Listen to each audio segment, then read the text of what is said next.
We often picture the Stoic as a statue, unmoved and cold. But look closer.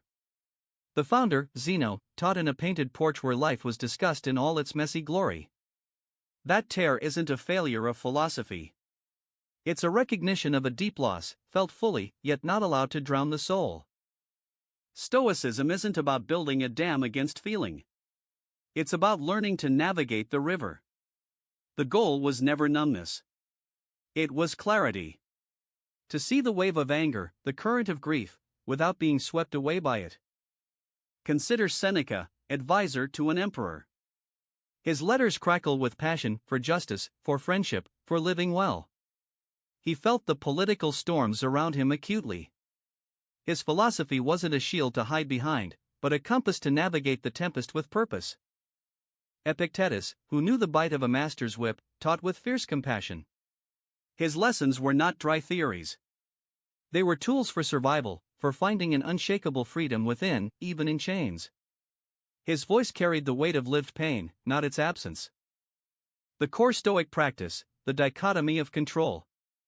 It asks us to separate the storm outside, what happens to us, from the citadel within, how we choose to respond. This isn't ignoring the storm.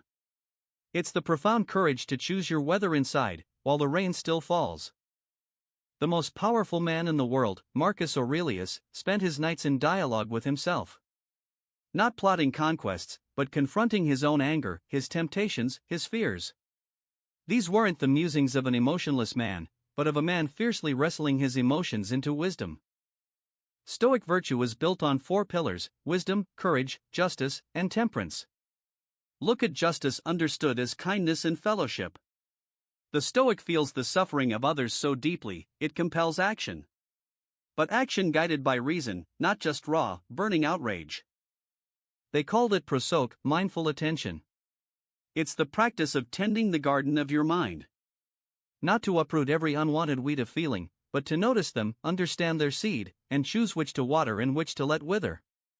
The Stoics loved the metaphor of the ship. You can lovingly prepare the vessel, pack your family safely, and wish for a smooth voyage. But once it leaves the harbor, the winds are not yours to command. To love the traveler, yet release your grip on the journey. The famous pause. Between the event and our reaction, there is a space. Stoicism is not about deleting the first, visceral feeling. It's about widening that space. To feel the blow, then choose your swing. That space is where our freedom grows. Is anger useless? The Stoics said the emotion itself is a shaky judgment. But the energy behind it? That can be redirected. The fire that burns down a house can also forge a sword. It's about alchemy, transforming raw reaction into righteous action. The Stoic sage was not an isolated island. Epictetus wrote, "What progress have I made? I have begun to be a friend to myself." That was the start, because only then could you truly be a friend to others.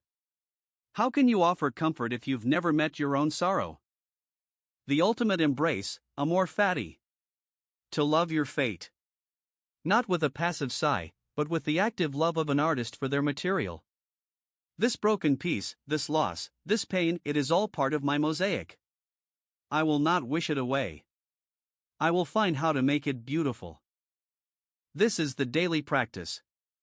Not to escape the world's chaos, but to find a vantage point within it. To sit with yourself before the day begins.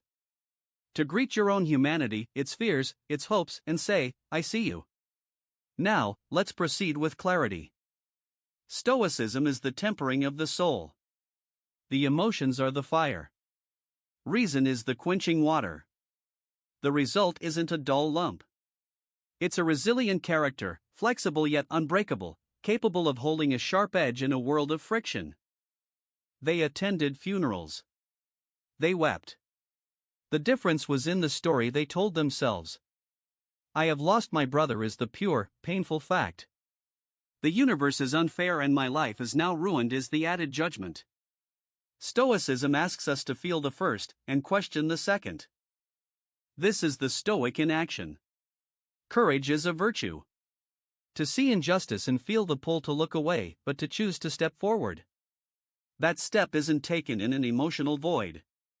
It's fueled by a deep care for humanity, channeled through disciplined action. So, is Stoicism emotionless?